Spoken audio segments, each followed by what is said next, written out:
नमस्कार, आपण बघत आहात क्राईमनामा महाराष्ट्र न्यूज। जर आपण चॅनलवर नवीन असाल तर कृपया चॅनल सबस्क्राईब करा, व्हिडिओ जास्तीत जास्त शेअर करा, बेल आयकॉन जरूर दाबा, यामुळे आमचे नवीन व्हिडिओ तुमच्यापर्यंत त्वरित पोहोचतील। आता वळूया आजच्या विशेष बातमीकडे।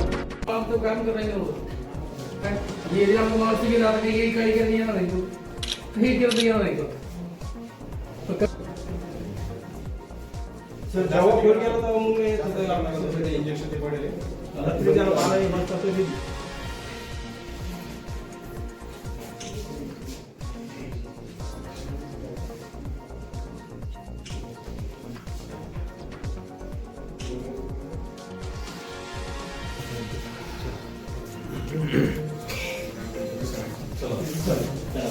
चलो बाय चलो बाय चलो चलो हा सगळे काम चला मोटर घेऊ चल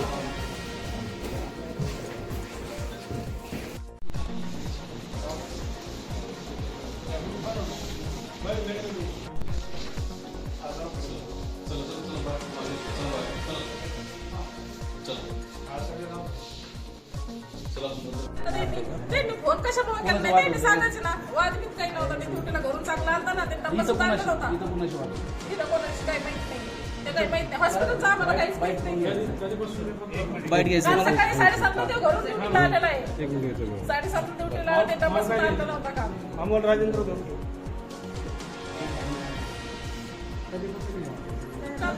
त्याच्या डोक्याला मार लागले इथं इथे पाहिलं असेल ना डोक्याला इथं पण मार लागलेला आहे त्याच्या त्याला काहीतरी केलं असेल ना कोणीतरी मग यायचं फोन करून सांगायचं काम यांनी काही केलं नाही ना मग यायचं फोन करून सांगायचं काम नव्हतं का घरी फोन केला नाही यांनी आम्हाला घरी का असं झालं नाही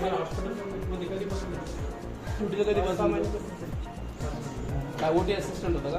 ओटी मध्ये ऑपरेशन थिएटर मध्येच काम करत होता तो सांगितलं ना मी त्यांनी मला फोनवर पण तसंच सांगितलं कारण त्यांनी मला एकही मी ज्यावेळेस इथं आलो त्यावेळेस पण त्यांनी मला वरती येऊन दिलं नाही आणि त्यांना विचारलं तर ते खालची मॅडम म्हणते की कोण अमोल एवढा सुद्धा पण ते मला आणि एकट्याला वर पाठायला लागले मी वर यायला लागलो तर ते मावशी आली पाहिलं तिनं इथपर्यंत आणलं सोडून दिलं मला मी मध्ये जाऊन पाहत होतो तो पालथ पडलेला होता पाहिलं 10:30-11 वाजता काल सकाळी आलेलं आहे काल सकाळी 10:30 वाजता नाही ना कारण त्यांनी अगोदरच काय सांगितलं असतं की बाबा मी ऑपरेशन थिएटरला असलो ऑपरेशन चालू असलं तर फोन घेणार नाही जेवणाचं याचं इकडं असं नाही डब्बा घेऊन येतो तुम्ही सकाळी इथं आल्यानंतर तुम्हाला काय पाहायला मिळालं? फक्त तो एकटा त्याची बॉडी पडलेली दिसली मला बाकी कोणी डॉक्टर नव्हते कोणी नाही मी ज्यावेळेस आडायला लागलो त्यावेळेस मग ते 1-2 जण आले फक्त एक त्यांनी काय सांगितलं तुम्हाला डॉक्टर? ते म्हणे आम्हाला माहित नाही म्हणे साफ इन्कार करत होते आणि त्यांनी त्या डोरला लॉक काय तुमची लावून मागणी काय आता काय झालं पाहिजे?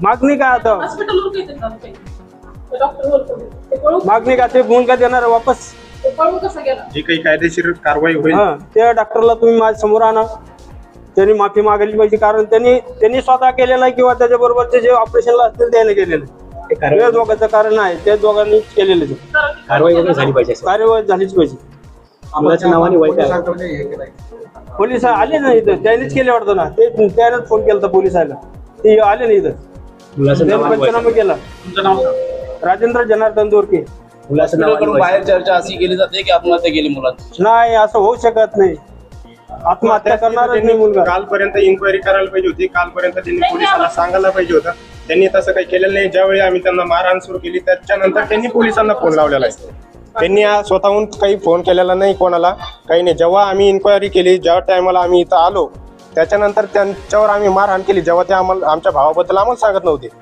त्यांना मारायला लागलं त्याच्यानंतर त्यांनी त्यांच्या सेफ्टीसाठी त्यांनी पोलिसांना फोन लावलेला आहे तोपर्यंत तुम्हाला सांगितलं तोपर्यंत त्यांनी आम्हाला कोणाला काही सांगितलं नव्हतं आम्ही जेव्हा इथं वर आलो त्या टायमाला माझ्या काकांनी विचारलं त्यांना की तो कुठे आहे त्यांनी टाळाटाळ केलेली होती त्याच्यानंतर एक जणांनी सांगितलं की वरती ऑपरेशन थिएटरमध्ये आल्याच्या नंतर हा जो दरवाजा आहे मेन दरवाजा त्यांनी त्याला साखळीने लॉक लावून घेतलेलं होतं साखळीने लॉक लावून घेतलेला असताना मी डॉक्टरला मारहाण केली मी स्वतः कबुलीत होतो ज्यावेळी डॉक्टरला मारहाण केली त्यावेळी त्यांचा स्टाफ आला त्यांनी लॉक खोललं आणि डॉक्टरला बाहेर काढून दिलेलं आहे मृतदेह कोंडून टाकला होता मृतदेह कोंडून टाकलेला होता त्यांनी काय पोलिसांकडे काय मागणी असेल तुमची? पोलिसांकडे हीच मागणी की सर जी काही कारवाई कायदेशीर जी काही कारवाई करता येईल ती कारवाई कठोरात कठोर कारवाई केली पाहिजे आणि डॉक्टरला सजा दिली पाहिजे आणि आम्हाला न्याय दिला पाहिजे. माझं नाव अजिंक्य तुकाराम दोरके. मी त्यातनं मृत्यूचा जो माझा भाऊ आहे. काल तो सकाळी 7:30 वाजता ड्युटीला घरून निघला होता. ऑपरेशन थिएटर मध्ये जायचं म्हणजे ऑपरेशन आहे म्हणे. डब्बा पण नव्हता आणला, ते लवकर आलता तो घरून. तर आम्ही रात्री त्याला कॉल केले, ड्युटी सुटली तर घरी यायना म्हणून कॉल केले, त्याने कॉल उचलला नाही. परत 2-3 वेळेस कॉल केले, उचलला नाही. मग आम्ही वाट पाहिली, म्हणलं आता त्यांना नाईट करत असतो तर नाईट लागली काय की, म्हणून आम्ही वाट पाहिली. त्याने फोन उचलला नाहीये. मग आम्ही यायला सकाळी उठल्यावर यायला म्हणलं तुम्ही जा बरं, म्हणलं हॉस्पिटलमध्ये बघून या. म्हणलं नेमकं फोन करून उचली ना. त्याच्या मित्राला पण सांगितलं फोन करा म्हणून, त्यांनी त्याच्या मित्राचा सुद्धा फोन उचलला नाहीये. मग यायला मी म्हणलं जाऊन बघा, हे बघायला आले तर हे डॉक्टर लोक आतून खालून कोण त्यांना येऊन देत नव्हतं. त्याच्या पुढचं त्यांनाच माहिती काय झालं तर ते येऊन देत नव्हते. पण आम्ही तिथं खाली आलो, त्या सिस्टर आम्हाला घरा येऊन द्यायला नाही. 3 जणी अशा हातात धरून उभा होते. आता आल्यावर तुम्ही काय पाहिलं ओटी मध्ये? इथं आल्यानंतर ते खाली पडलेला बघितलं मी पूर्ण. असं सगळं ते काय ते सगळं ते लागलेलं दिसतं ना, ब्लड लागलेलं आहे, हाताला लागलेलं आहे, ब्लड आहे पूर्ण पडलेलं डोक्याला. आम्ही काहीच नाही, आम्ही काही हात लावला नाही, ते ब्लड होतं सगळं खाली पडलेलं. त्याच्यात आल्यानंतर आम्ही ते पाहिलं. अगोदर यांनी पाहिलं की यांनी मला कॉल केला, मग आम्ही तसंच पळत आलो. तुम्हाला काही संशय वगैरे आहे का? मग आता डॉक्टर लोकांनी सांगायला पाहिजे होतं ना, कमीत कमी त्यांनी फोन तर करायला पाहिजे होता ना की असं झालं, तुम्ही घरी फोन करायला पाहिजे होतं. याचा अर्थ ते रात्री ड्युटीहून घरी आला नाही, रात्रीच काहीतरी यांनी केलेलं आहे किंवा काहीतरी झालेलं आहे. मग हॉस्पिटलचे डॉक्टर लोक कशाबद्दल पळून गेले? यांचा फोन करायचं काम नाही का? हे ड्युटीला आहे ना इथं, ते ड्युटीला आहे. हॉस्पिटलच्या डॉक्टर लोकांचं द्यायचं, कोणाचं तरी फोन करायचं काम आहे ना की तुमचा मुलगा असं काहीतरी झालं, यांनीच काहीतरी केलं. तिथं तुटलेलं पण दिसतंय ना सगळं. वाद होता का त्याचा? वाद नव्हता, वाद वगैरे काहीच नव्हता, त्याचा वाद नव्हता, काही नव्हता. तुम्हाला घातपाताचा काही संशय? मग घातपाताचा संशय आहे आम्हाला, कारण की हा माझा पुतण्या बोलत होता डॉक्टरला, ते डॉक्टर हसत होता तो डॉक्टर.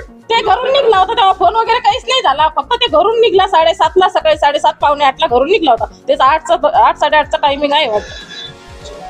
रोजच्या टायमाला घरूनच निघला तो. इथं बी करतो तो. कॉल आले ना त्याला हॉस्पिटलचे तर कॉल करत असतो तो. घंटा कॉल त्याचे वेगळे असते. ते ड्युटीला इथंच होता तो. कोणत्या पदावर किती महिन्यापासून त्याला 2-3 महिने झाले त्याला. आणि ते ओटी मध्येच कामाला होता. 15 वर्षापासून त्याला एक्सपिरियन्स आहे का? एक्सपिरियन्स आहे त्याला. तर त्यांनी पहिलं केलं, इथं कॉल करत होता तर डॉक्टरनाच त्याला बोलवलं होतं की तू इथे ये म्हणून ड्युटीला. तुमचं नाव सांगा, त्याचं काय नातं आहे तुमचं? लता राजेंद्र दोरके, मी तिची आई आहे. तुमचं नाव काय? अमोल राजेंद्र दोरके. तुमच्या मुलाचं गजानन हॉस्पिटल आहे सदर बाजार पोलीस स्टेशनच्या हद्दीमध्ये. तिथे त्यांचेच एक एम्प्लॉई आहेत अमोल राजेंद्र दोरके. यांचा मृतदेह आढळून आलेला आहे संशयास्पद परिस्थितीतला. ऑपरेशन थिएटरमध्ये आहे. ती माहिती मिळाल्यानंतर आम्ही स्टाफसह इथं आलेलो आहोत. पोलीस निरीक्षक सदर बाजार, मी स्वतः आम्ही आलेलो आहोत. आता आम्ही फॉरेन्सिकची टीम पण बोलवली आहे आणि नेमकं कारण काय आहे आणि कशामुळे तो मृत्यू घडलेला आहे याच्या तपासाबद्दल आम्ही आता सुरुवात केलेली आहे. सर्वप्रथम आम्ही घटनास्थळ पंचनामा करत आहोत. बॉडी शासकीय रुग्णालयात शिफ्ट करून त्या ठिकाणी PM करणार आहोत आणि त्यानंतरच निश्चित कशामुळे मृत्यू घडलेला आहे याचं कारण स्पष्ट होणार आहे. त्या दृष्टीने आम्ही तपासाला सुरुवात केलेली आहे. काय संशय? हा, आता आम्ही तो बघत आहोत नेमकं कशामुळे घडलेलं आहे. हे पूर्ण PM रिपोर्ट नंतर आणि पूर्ण बॉडी पाहिल्यानंतरच लक्षात येणार आहे. PMच्या रिपोर्ट नंतर आपण कन्क्लुजन पर्यंत येऊ शकू की नेमका मृत्यू कशामुळे घडलेला आहे आणि सर्व अँगलने आम्ही त्याचा परिपूर्ण तपास करणार आहोत. आणि आम्ही आमची जी फॉरेन्सिकची टीम आहे तिला पण या ठिकाणी पाचारण केलेलं आहे. त्यांची सुद्धा आम्ही मदत घेत आहोत. अकस्मात मयत आहे तो सर्व अँगलनेच आम्ही त्याचा तपास करणार आहोत की नेमकी घटना कशी आहे, अपघात आहे का घातपात आहे. कुठलीही शक्यता आम्ही रूल आउट करत नाही आहोत. अगदी सुरुवातीची स्टेज आहे ही, त्यामुळे सगळ्याच अँगलने आम्ही तपास करणार.